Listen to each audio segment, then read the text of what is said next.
I love a well-seasoned meal, so I'm really excited about these electric salt and pepper grinders. Let's check these out.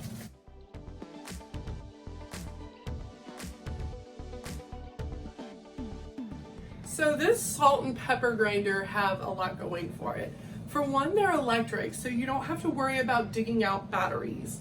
They have a nice little charging stand here, and all you have to do is just place them back on their charging stand to charge.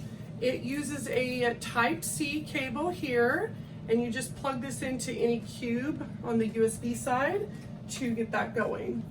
There's a little cleaning brush here and a little spoon, and these are super easy to use. You've got a little clear window here so you can see your contents, and then there's a little lock, unlock. You're gonna open it up like that,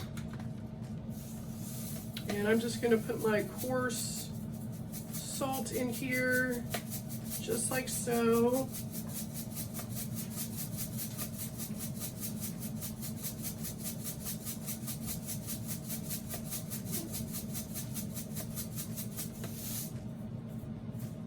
Okay, so I've got that filled up, and then I'm going to make sure it's locked.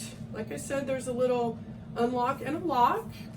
And then down here at the bottom, there is a little dial, and it says coarse and fine. You can turn your dial there, and you can make it more coarse and fine. And then you just push your button, and it's ready to go.